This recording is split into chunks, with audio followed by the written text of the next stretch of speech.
Hello बच्चों, तो आज हम लोग कक्षा 6 का विज्ञान का पहले पार्ट का प्रश्न उत्तर जो है वो समझने की कोशिश करेंगे। ठीक है, चैप्टर का नाम क्या था बाबू? फसल उत्पादन एवं प्रबंध। ठीक है, चलो शुरू करते हैं। उचित शब्द छांट कर रिक्त स्थानों की पूर्ति कीजिए। जैसा क्वेश्चन पढ़ के लग रहा है कि हमें क्या करना है, फिलिंग इन द ब्लैंक्स करना है, यानी कि रिक्त स्थानों की पूर्ति करनी है। एक स्थान पर, तो पहला क्वेश्चन क्या है का, एक स्थान पर एक ही प्रकार के बड़ी मात्रा में उगाए गए पौधों को कहते हैं, क्या कहते हैं? फसल कहते हैं। चैप्टर पढ़ाते समय सब मैंने रटा दिया था। ठीक है, ख देखो, फसल उगाने से पहले प्रथम चरण मिट्टी की होती है। देखो बाबू, फसल उगाने से पहले हम लोग क्या करते हैं? मिट्टी की तैयारी करते हैं। अगला ग है, क्षतिग्रस्त बीज जल की सतह पर तैरने लगेंगे।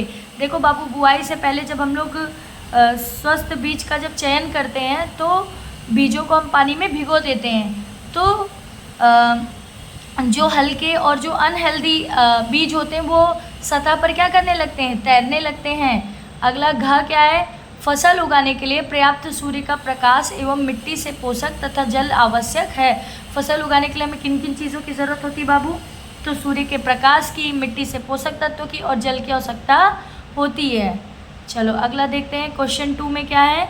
कॉलम ए में दिए गए शब्दों का मिलान कॉलम बी से कीजिए।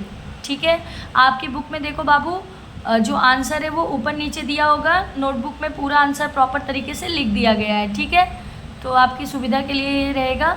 चलो देखो बाबू, पहला क्या है? खरीफ फसल। खरीफ फसल में क्या क्या उगते हैं? धान एवं मक्का।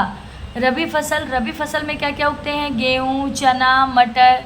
ठीक है, ये सारी चीज़ें चैप्टर में मैंने बहुत डिटेल से सारी चीज़ें पढ़ा कर रटा दी है। अगर आप लोगों ने वीडियो नहीं देखा है तो जाके सबसे पहले वीडियो को कंप्लीट करो, तो सारे क्वेश्चन के आंसर आप लोग ओरल ही देने लग जाएंगे। आपको ये लिख कर लर्न करने की ज़रूरत नहीं पड़ेगी। रासायनिक उर्वरक में क्या है? यूरिया एवं सुपर फास्फेट। क्या है? यूरिया एवं सुपर फास्फेट। ठीक है, अगला है कार्बनिक खाद। तो कार्बनिक खाद क्या होता है? जिसमें पशु के अपशिष्ट होते हैं, जैसे कि गोबर, पत्ते एवं पौधों के अवशेष होते हैं। ठीक है, अगला थर्ड क्वेश्चन क्या है? निम्न के दो उदाहरण दीजिए। ठीक है, चलो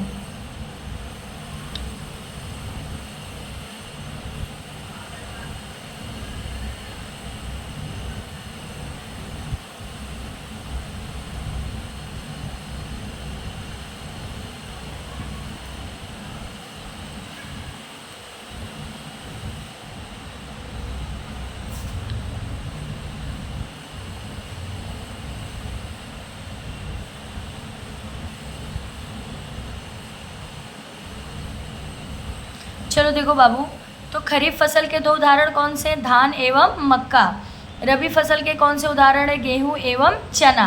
ठीक है, चलो क्वेश्चन नंबर 4 देखते हैं। निम्न पर अपने शब्दों में एक एक पैराग्राफ लिखिए। ठीक है, अब हमें पैराग्राफ लिखना है, यानी हमें थोड़ी टिप्पणी टाइप के प्रश्नों को सॉल्व करना होगा। चलो पहला देखो क्या है बाबू? मिट्टी तैयार करना। क्या तैयार करना? मिट्टी तैयार करना, यानी कि खेतों में जुताई और बुआई करने से पहले हम लोग क्या करते हैं? मिट्टी को तैयार करते हैं, यानी फसल बोने से पहले हम क्या करते हैं? मिट्टी को तैयार करते हैं। आंसर समझते हैं क्या होगा बाबू? फसल बोने से पहले मिट्टी की जुताई करके उसे भुरभुरा बनाया जाता है। ठीक है, इससे मिट्टी में वायु का संचार होता है, जड़ें अच्छी तरह से फैलती हैं तथा खाद आसानी से मिल जाती है। ठीक है, अगला देखो क्या है? ख बुआई। बुआई के बारे में हमें क्या क्या लिखना है? तो अच्छी गुणवत्ता वाले बीजों को उचित गहराई, ऐसे रख देते हैं तो ठीक रहेगा। ठीक है, उचित गहराई और उचित दूरी पर बोने की प्रक्रिया बुआई कहलाती है। देखो बाबू, बोने से पहले हमें क्या करना होता है? एक प्रॉपर डिस्टेंस पे बीजों को डालना होता है, जिससे उनके बीच में प्रतिस्पर्धा ना हो और हर पौधों को पर्याप्त मात्रा में जल, पोषक तत्व और सूर्य का प्रकाश जो है वो उपलब्ध हो सके। ठीक है, आजकल बीज बोने के लिए सीड ड्रिल का भी उपयोग किया जाता है। सीड ड्रिल से क्या होता है बाबू? एक प्रॉपर डिस्टेंस पे जो बीज होता है वो मिट्टी में बो दिया जाता है। ठीक है, चलो अगला देखो। ग क्या है बाबू? निराई। क्या है? निराई। चलो, फसल के साथ उगने वाले अनवांछित पौधों जैसे कि खरपतवार को हटाने की प्रक्रिया निराई कहलाती है। देखो बाबू, फसलों के साथ साथ क्या होते हैं, अनवांछित पेड़ पौधे भी उग जाते हैं, उनको हटाना ही क्या कहलाता है, निराई कहलाता है। ठीक है, इससे फसल को पर्याप्त जल, पोषक तत्व और प्रकाश मिलता है। जब अनवांछित पेड़ पौधों को जब हम हटा देते हैं तो जो हम पौधे लगाए रहते हैं हमारी फसल के रूप में, उनको पर्याप्त मात्रा में पोषक तत्व और प्रकाश मिलता है।